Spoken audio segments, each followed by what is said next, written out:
Assalamualaikum warahmatullahi wabarakatuh. Perkenalkan, nama saya Ratinu Wulandari dengan NPM 2307070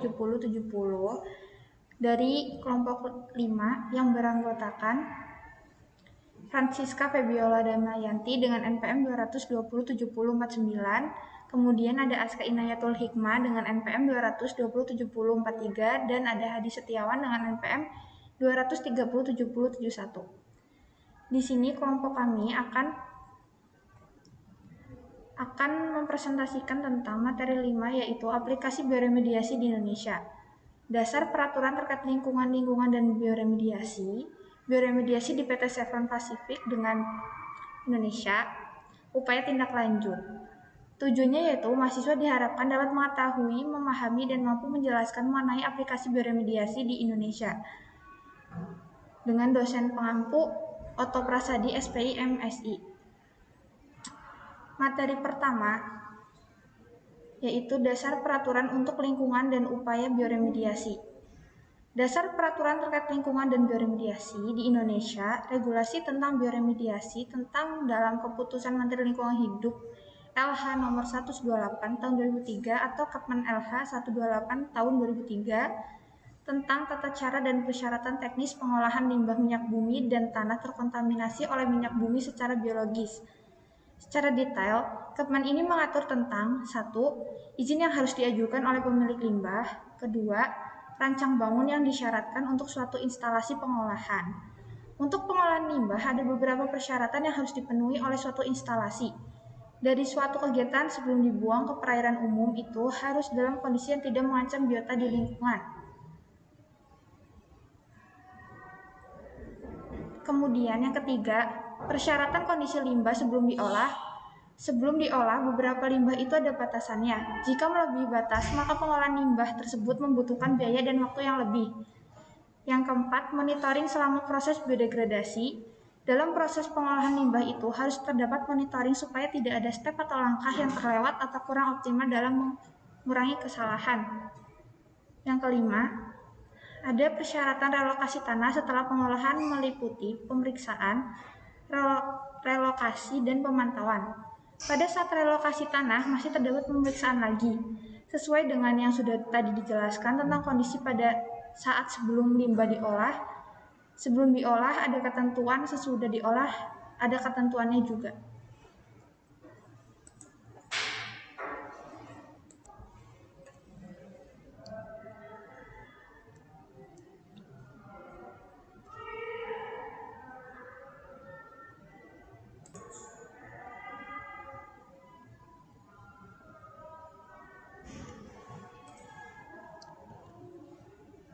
Dasar peraturan untuk lingkungan dan upaya bioremediasi.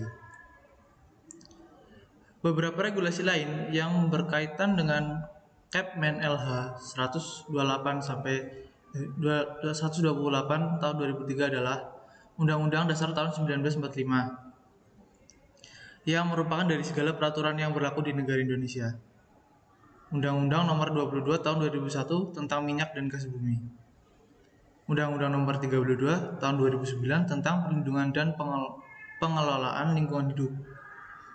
Peraturan Pemerintah Nomor 18 Tahun 1999 tentang pengelolaan limbah, bahan berbahaya dan beracun B3. Peraturan Menteri Lingkungan Hidup Nomor 33 Tahun 2009 tentang tata cara pemulihan lahan terkontaminasi limbah, bahan berbahaya dan beracun.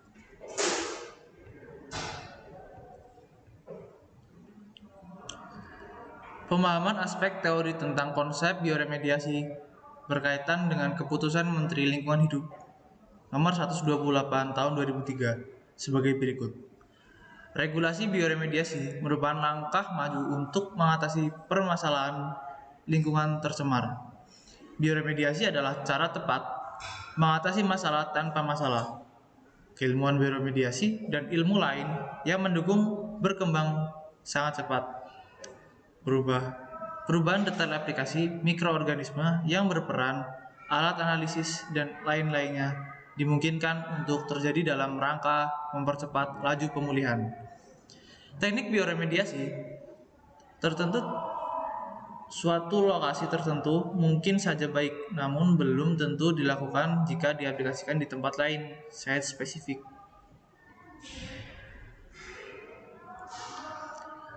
Sebagai contoh bioremediasi, dengan biokulturasi pada lokasi tertentu, mungkin saja terdapat beberapa polutan yang bisa merombak mikroorganisme di tempat lain.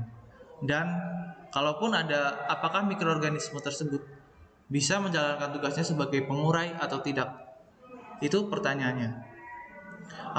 Aplikasi bioremediasi ini juga harus dilakukan secara site spesifik atau hati-hati. Selanjutnya akan lebih dijelaskan oleh teman saya.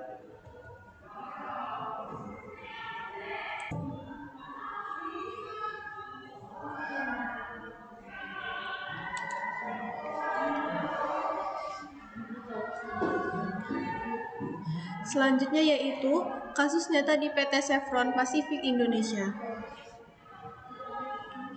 Bioremediasi di PT Chevron Pacific Indonesia. PT Chevron Pacific Indonesia atau CPI merupakan perusahaan minyak asing terbesar di Indonesia. Dulu CPI bernama PT Saltek yang merupakan anak perusahaan dari Chevron dan Texaco. Perubahan nama dari PT Saltek menjadi PT Chevron Pacific Indonesia atau CPI terjadi pada tahun 2005 yang didasarkan pada arah pemilik saham untuk luas lingkup CPI meliputi 4 provinsi, yaitu Riau, Jambi, Sumatera Utara, dan Aceh. Sebuah perusahaan yang bergerak dalam migas tidak bisa dihindarkan dari limbah atau hasil kegiatan dan memiliki tanggung jawab untuk memulihkan lahan yang telah terkontaminasi sebagaimana yang telah tertuang dalam Undang-Undang Nomor 32 Tahun 2009.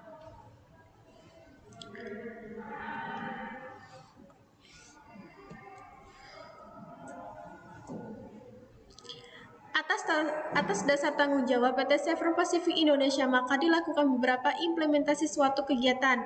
Yang pertama yaitu teknik bioremediasi yang dilakukan oleh CPI adalah land farming secara ex situ. Yang kedua yaitu tanah yang terkontaminasi itu dipisahkan, diangkut dan diolah atau dipulihkan di tempat lain.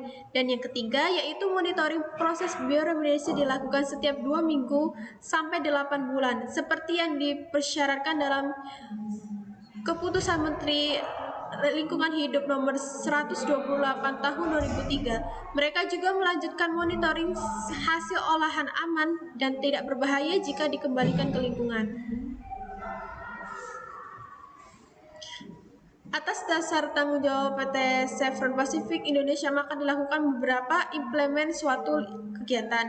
Yang pertama yaitu hasil pengerjaan bioremediasi dilaporkan kepada Kementerian Lingkungan Hidup dan pada akhirnya mereka mendapatkan surat status penyelesaian lahan terkontaminasi atau SSPLT.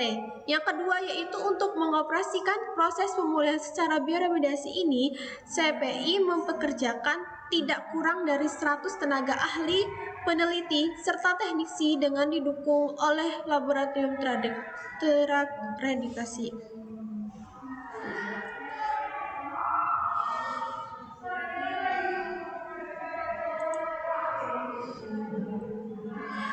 Untuk materi selanjutnya akan dilanjutkan oleh teman saya. Lalu apa yang harus kita lakukan?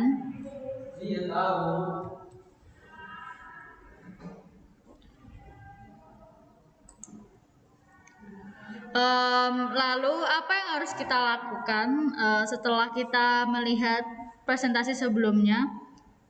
Kita harus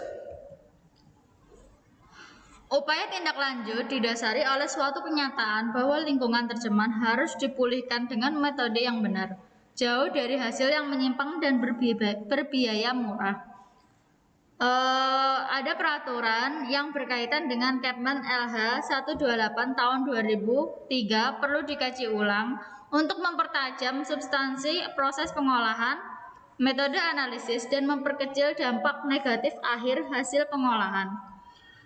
Sebagai lembaga pemerintah yang bertanggung jawab atas regulasi ini, maka pelaksanaan regulasi tersebut harus didukung sumber daya manusia yang memiliki dasar keilmuan bioremediasi yang cukup, berintegrasi moral tinggi, dan berintegrasi moral yang tinggi. cakap, jujur, dan bertanggung jawab. Objek target pencemar perlu diperluas, tidak hanya untuk minyak mentah, namun untuk jenis pencemaran lainnya seperti organisasi pencemaran yang berkoordinasi, pewarna, dan lain-lain. Upaya pemulihan lingkungan tercemar yang dilimpahkan oleh pihak ketiga perlu dilakukan kajian yang mendalam.